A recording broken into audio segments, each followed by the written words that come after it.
잠깐만 더 기다렸다가 시작하겠습니다.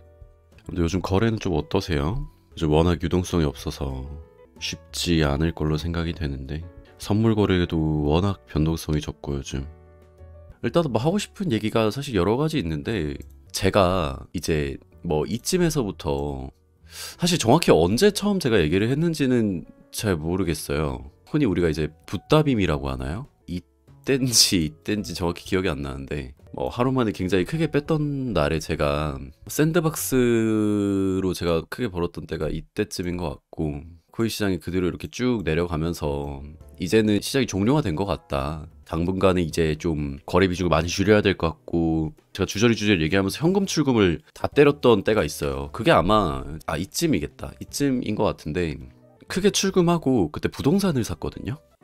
사실 뭐 지금 와서 생각해보면은 제가 이때 시장을 겪었기 때문에 되게 잘한 선택이었죠. 제 자랑하려고 이 얘기를 하는 건 아니고 어쨌든 과거 시장에 대한 경험이 있었기 때문에 이게 유동성이 없는 시장이 얼마나 무서운지에 대해서 사실 저는 정확하게 알고 있었거든요. 근데 그런 시장이 올 거에 대해서도 당연히 어느 정도 예상을 하고 있었고 다만 아직까지 그런 어떤 유동성이 바닥이다 라고 제가 확신은 못 하겠는데 거의 바닥까지 온 것 같기는 해요. 지금 거래량이라든지 이런 것들을 보면은 물론 사실 뭐 더 안 좋은 상황이 있을 수 있죠. 뭐 진짜로 그때 당시에는 제가 저번에도 여러분들 뭐 기억나실 텐데 2017년도 18년도 때랑은 물론 비슷한 시장은 아니에요. 사실 유동성이 아직도 남아있고 토탈2 차트 같은 걸 보면 이게 비트코인을 제외한 알트코인 전체 시총 차트거든요. 이것만 해도 사실 700조가 넘어요. 지금 비트코인 포함하면 한 1200조 정도 될 거고 사실 뭐 고점 생각하면 당연히 많이 낮죠. 왜냐면 고점 때는 거의 뭐 한 3000조 넘어갔었으니까 3분의 1, 4분의 1 토막이 났지만 그래도 사실은 이때 시장을 보면 여러분들이 이때가 2017년도, 18년도거든요. 그때 비트코인을 제외한 알트코인 전체 시총이 여러분들 보시면 아시겠지만 처참해요. 사실 진짜 거의 뭐 50조가 안 되는 뭐 이런 시장이 있었거든요. 어쨌든 이런 시장이랑 비교를 해서 보면 사실 다른 시장이긴 하죠. 왜냐면 규모 자체가 10배나 차이가 나니까. 그런 면에서 앞으로 코인 시장이 여기서 그럼 더 지옥 갈 거냐. 이때는 왜냐면 고점 대비해서 10토막 났거든요. 환율을 제가 모르기 때문에 정확히 모르겠지만 한 500조 됐어요. 비트코인 빼고 알트코인 시총이. 저점이 보면은 40빌리언 달러 정도 되니까 아마 한 50조 정도 될 거예요. 정확히 거의 10토막 난 거죠. 비슷한 시나리오로 갈 거다라고 봤을 때는 그러면은 이게 사실 한 1.7빌까지 떨어져야 되니까 이쯤이거든요. 이쯤. 말이 안 되는 건 아닌데 왜냐면 이제 비트코인 되돌림을 생각을 하면은 항상 거의 80에서 90% 되돌림을 보여주니까 비트코인은 그렇게 봤을 때는 충분히 가능하다 그런 시나리오도 다만 그 가능성을 높게 보고 있지는 않다 결론적으로 왜 그러냐에 대해서 사실은 얘기를 오늘 하고 싶어서 방송을 킨 거예요. 여기서 더 지옥 가는 시나리오로 갈 것 같지는 않냐 에 대해서 좀 보면은 사실 기술적으로 봤을 때는 지금 굉장히 중요한 위치에 있는데 이런 구간은 사실 안 깼으면 좋겠거든요. 왜냐면은 이런 구간을 깨면은 정말로 좀 더 안 좋은 시나리오로 간다라고 보긴 봐요. 물론 이제 토탈2 차트 기준으로 봤을 때 여러분들이 느끼는 불장과 하락장은 어디서 결국에는 결정이 되는 거냐면 이 토탈2 차트에서 결정이 되는 거거든요. 왜냐면 이게 알트코인의 전체 시총을 반영하고 있기 때문에 이게 올라가면은 여러분들은 와 불장이다라고 느끼는 거고 이게 이렇게 쭉 떨어지고 변동성이 줄어들면은 여러분들은 하락장이라고 느끼는 거란 말이에요. 전반적으로 봤을 때. 근데 왜 더 안 좋은 시나리오로 갈 것 같지는 않냐를 봤을 때는 사실 주식시장을 좀 보면은 이해가 되죠. 주식시장 같은 경우는 여러분들 보시면은 다 벌써 회복이 됐잖아요. 이 부분에 대해서 좀 얘기를 하자면은 이 나스닥 차트는 여러분들이 비교를 해보시면 아시겠지만 이거랑 똑같이 가거든요.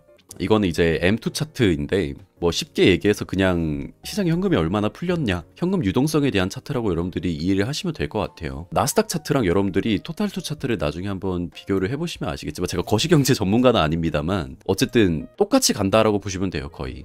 근데 어쨌든 긴축을 하면서 이런 현금 유동성에 대한 부분이 많이 줄어들었지만 여전히 2019년도랑 비교를 했을 때는 정말 급격하게 올랐고 이렇게 급격하게 올랐던 때가 많이 없거든요. 이게 연준에서 공식적으로 제공을 하는 차트인데 보시면 아시겠지만 한 번도 줄어든 적이 없어요. 거의. 이건 제가 누누이 드리는 말씀이지만 투자라는 거는 사실 과거에 이랬으니까 앞으로도 이런 시장이 올 거야 이런 것들을 기반으로 하거든요. 물론 뭐 그렇지 않은 영역도 있긴 해요. 어쨌든 현금에 대한 유동성은 1960년도부터 해서 또 횡보 상태는 있었지만 거의 뭐 80년 100년 역사로 증가를 안 한 적은 없었고 최근에는 더 급격히 증가하는 추세를 보였었고 한번 풀린 현금에 대해서 해소하기가 어렵다. 그래서 사실은 과매도였죠. 이때 주식들이 저평가였고 그래서 이거를 사실 비트코인에 대입을 해서 보자면 저는 궁극적으로 어떤 얘기를 이야기를 하고 싶은 거냐면 코인 시장에 너무 많은 유동성이 급격하게 과도하게 들어왔던 시기가 이때거든요. 그리고 주식 같은 경우에는 긴축을 하면서 사람들이 겁을 먹고 급격하게 매도가 일어났지만 실제로 시장에 풀린 현금은 적절히 회수가 안 됐고, 당연히 한번 풀린 현금을 회수하기 어렵기 때문에 그런 현금 유동성이 남아있었기 때문에 그게 주식시장에 반영이 됐던 거거든요. 그래서 사실은 주식 가격이 지금 비싸냐라고 물어보면은 조정을 받을 수는 있겠죠. 주식시장 워낙 화랑이고 조정을 받을 수는 있겠지만 다시 이런 급격한 하락이라든지 이제 흔히 침체에 대한 얘기를 하잖아요. 그런 방향성으로 갈 여지는 저는 낮다라고 봐요. 왜냐면은 결국에 주식시장은 나스닥 차트는 S&P 500은 현금 유동성 차트를 따라가기 때문에, 그리고 그 현금 유동성 차트는 80년 동안 단 한 번도 급격하게 떨어진 사례가 없기 때문에 그렇다라고 본다. 비트코인에 대한 얘기를 이제 할 텐데, 왜 그럼 비트코인이 급격한 매도가 더 이상은 좀 많이 발생을 안 할 거라고 보느냐. 비트코인도 제가 방금 얘기했던 그런 개념들에 따르면 지금 적정 평가를 받고 있다. 비싸지도 싸지도 않은, 저는 그렇게 생각을 합니다. 결론적으로. 다만 여기서 코인 시장이 더 좋아지려면은, 그러니까 좋아진다라고 사실 생각하진 않아요. 여기서 더. 다만 이제 적정 평가를 받고 있다 라는 정도 생각을 하고 있고, 코인 시장이 더 좋아지려면 더 많은 유동성이 들어와야 되는 건 사실이에요. 뭐 연준에서 기준금리 동결에 대한 스탠스가 있을 수도 있고, 어떤 그런 시발점이 되는 것들은 여러 가지가 있겠지만 더 떨어질 어떤 여지는 조금 낮다고 본다. 이 정도 얘기를 좀 하고 싶었고, 저는 개인적으로 정말 최악의 시나리오는 일단 여기를 깨는 게 일단 최악인 것 같고, 제 생각에는 26,000, 25,000달러 부근을 깨는 게 정말 최악인 것 같고, 여기서 이제 이런 수렴의 형태가 나오면 이게 진짜 최악이라고 봐요. 이게 왜 최악이라고 보냐면 이 구간에서 유동성이 다 사라질 거거든요. 정말 지금보다 더 끔찍한 유동성을 보게 될 거예요. 만약에 여러분들이 뭘 상상하든 그 이상의 유동성이 없는 시장이 보여질 거예요. 이런 시장은 저도 정말 바라지 않고 안 왔으면 좋겠고, 이런 시장이 오게 될 경우에는 사실은 저는 다음 반감기도 사실 기대를 별로 안 해요. 이제 다음 반감기가 여러분들 2024년인 거는 알고 계시죠? 근데 왜 반감기에 대해서 그럼 왜 기대를 안 하냐. 사실 반감기를 계속 재료로 사용을 했었고, 뭐 반감기 때문에 올라갔는지 안 올라갔는지는 정확히 모르겠지만 어쨌든 타이밍은 비슷했었고, 왜 반감기를 별로 기대를 안 하냐면 여러분들이 이걸 보시면 돼요. 간단하게 얘기해서 이제 비트코인 유통량을 보면 되거든요. 최대 공급량이 2100만 개잖아요, 비트코인이. 근데 이미 현재 유통된 게 1950만 개예요. 그래서 사실은 이게 블록당 보상이 더 줄어든다라고 해도 유통량이 이미 거의 다 유통이 됐기 때문에 거의 한 95%가 유통이 된 거거든요. 그래서 여기서 사실은 반감기가 엄청나게 큰 유의미한 재료로 사용할 수는 있는데, 방향성을 만들어낸다면 그건 전 진짜 재료라고 보고, 여러분들이 대단히 기대를 할 필요는 없다, 반감기에 대해서. 그 이야기를 사실은 좀 하고 싶었고, 어쨌든 이게 좀 안 좋은 시나리오고요. 이렇게 되면은 사실은 주식시장이 같이 조정을 받고 있을 가능성이 높아요. 어떤 시장이 나올 거냐면, 이러면 한 1년 정도 되는군요. 1년 정도 기간 동안 이렇게 조정을 받을 때 비트코인은 이렇게 빠지거든요. 비트코인은 이렇게 빠져서 이런 가격에서 논단 말이에요, 횡보를 하고. 그럼 이때는 정말 코인을 아무도 거래를 안 할 거예요. 정말 아무도 코인을 거래 안 할 거고, 지금은 그래도 간간이 있거든요, 보면은. 지금 근데 이미 뭐 저도 업계에 들어와 있어서 하는 얘기지만 거의 99%의 어떤 재단이라든지 코인 스타트업을 하는 곳들은 이제는 없어지긴 했어요. 없어지긴 했는데 어쨌든 그거보다 더 처참한 시장을 볼 거다라는 얘기를 하고 싶고, 그게 딱 1년 정도라고 봐요, 저는. 길면 1년 반? 그러면은 딱 이 기간이랑 거의 맞긴 하거든요. 이 이야기를 한 결론을 좀 내리자면 그런 시장이 올 가능성은 좀 낮아 보인다. 다만 올 수는 있다. 그리고 오게 된다면 저는 여러분들한테 그 말씀을 해드리고 싶어요. 저 같은 경우에는 그 시장에서 사실은 끝까지 버텨서 돈을 벌었어요, 결국에는. 근데 그게 절대 영원하지 않다라는 부분에 대해서 여러분들한테 말씀을 꼭 드리고 싶어요, 저는. 절대 영원하지 않을 거고, 그 시장이 비트코인 시장 다시 부활할 겁니다. 그리고 코인 시장 앞으로 계속 성장할 거예요. 더 커질 건데, 물론 제가 사실은 거시경제 전문가는 아닙니다만 뭐 감히 좀 말씀을 드리자면, 어떤 혼란스러운 국제 정세가 생긴다면은 비트코인은 더 각광을 받을 거예요. 요즘 사실 뭐 저도 슈카월드라든지 즐겨보는데, 뭐 이번 우크라이나 러시아 전쟁 같은 상황을 본다면은 그런 상황 속에서 저희가 어떤 중앙화된 금융에 대한 많은 리스크를 봤었잖아요. 특히 이제 제3세계의 위험, 예를 들면 이제 뭐 지금 아르헨티나라든지 이런 위험에서 주요 국가들의 위기로 번진다면은 비트코인은 더 큰 각광을 받을 수 있다. 그러니까 한마디로 얘기하면은 비트코인은 되려 리스크에 굉장히 강한 모습을 보일 거라고 생각해요. 주식시장도 사실 보면은 진짜 말도 안 되는 뉴스로 뜬금없이 막 올라가는 경우가 많잖아요. 예를 들면 우리가 정말 악재라고 생각했는데 그게 호재로 작용해서 막 갑자기 올라간다든지. 그거를 제가 예시를 좀 보여드릴게요. 정말 좋은 예시가 있는 것 같아서.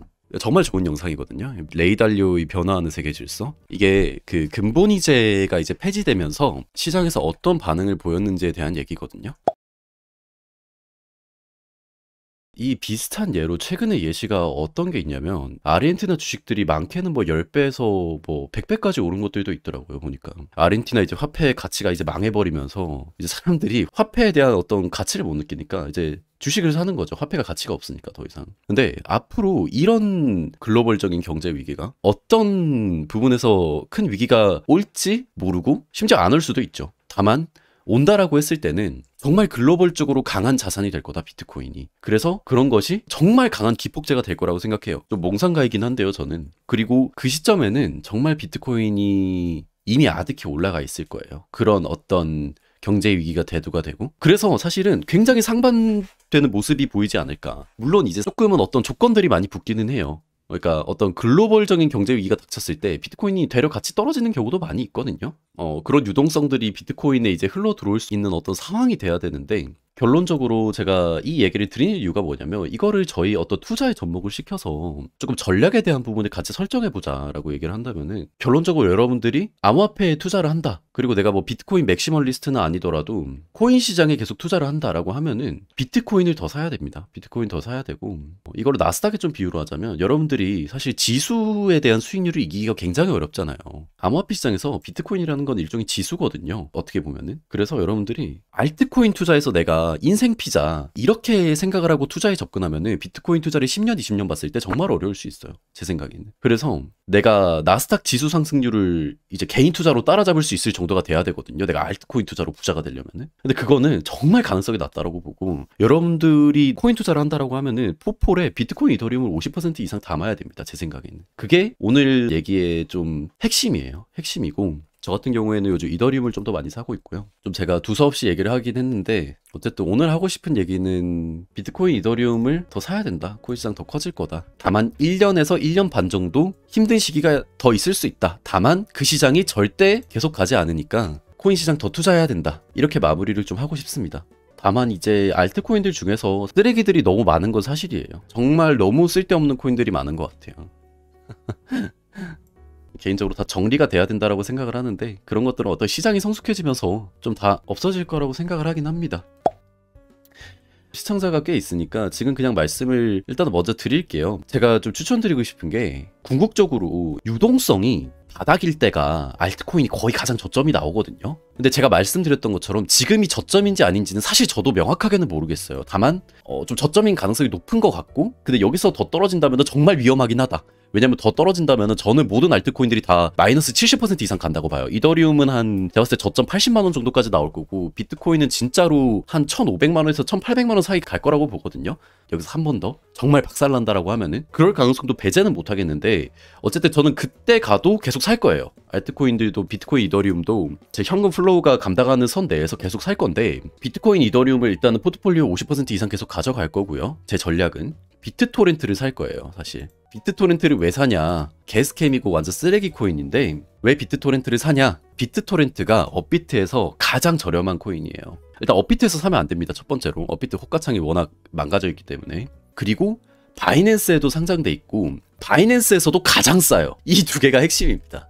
여러분들도 혹시 코인 시장 처음 들어오셨을 때 어떤 거를 제일 먼저 샀는지 한번 떠올려 보세요. 저 같은 경우에는 제가 2017년도 10월에 이제 업비트 들어와서 제일 먼저 샀던 코인이 에이다거든요.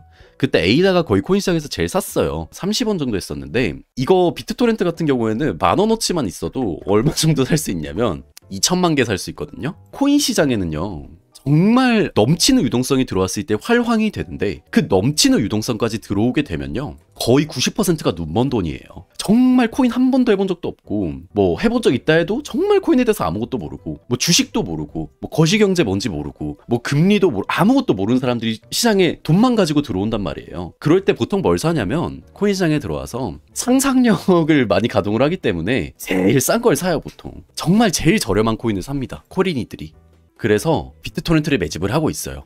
저는 이거 예전에도 이런 전략을 취해서 좀 수익을 거뒀었는데 제가 무비블록을 샀었어요. 그때는 이게 2019년도인가 2020년도 때예요. 그때 무비블록도 정말 쌌었거든요. 그게 저점 갔을 때 3원인가 4원인가 지금 딱 그 정도 가격인데 제가 이거를 사가지고 한 20원대 팔았던 걸로 기억을 해요. 이거 50원 가는 걸 먹었어야 되는데 사실 이거를 못 먹고 정작 한 4억 정도 먹고 다 팔았거든요. 어쨌든 제가 한 20억인가 30억 먹을 수 있는 기회를 놓쳤는데 결론적으로는 이 저가 코인들이 한 번 갈 때 유동성 넘칠 때는 정말 무시무시하게 갑니다. 이게 시가총액이 지금 5천억인데 사실은 적은 돈이 아니죠. 비트토렌트 저는 엄청 고평가라고 생각합니다. 개인적으로 5천억. 근데 도지코인이나 페페 같은 거 보세요. 뭐 시가총액 10조에서 60조도 가버리는데 도지코인 60조 갔었잖아요. 유동성 넘칠 때. 말이 안 되는 거잖아요, 사실. 아무런 가치가 없는 코인인데. 어쨌든 갑니다. 그러니까 시가총액 5천억이고 1조고 10조고 가래는 가요. 그래서 비트토렌트를 좀 매집을 많이 하고 있고 살 거면은 여러분들 바이낸스에서 사시면 돼요. 참고로 그 업비트에서는 이게 호가가 말이 안 되거든요. 이게 제가 알기로 이거 엄청 큰 손해라 바이낸스에서 사면은 더 잘 살 수 있는데 이거는 제가 어느 정도 기간을 보냐면 만약에 코인 시장이 더 나빠진다라고 하면 한 2년 보고요. 제가 말씀드렸던 그 안 좋은 시나리오로 간다라고 하면은 한 2년 정도 홀딩을 할 거고 이제 좋아진다라고 하면은 위에서 매물대 보고 좀 처리를 할 겁니다. 근데 뭐 최소한 10배 이상 보고 있어요. 유동성이 좋은 시기까지 좀 기다릴 거기 때문에 어쨌든 그냥 이거는 제 어떤 개인적인 거래 전략입니다. 가장 저가 코인을 사자. 두 개가 돼야 돼요. 업비트, 바이낸스 다 상장돼 있는 가장 저가 코인을 사자. 이런 전략입니다. 지금 보니까 뭐 OKX도 상장돼 있고 그러네요. 네. 조금 더 정리를 해서 사실 얘기를 하고 싶었는데 제가 오늘 시간이 없었어가지고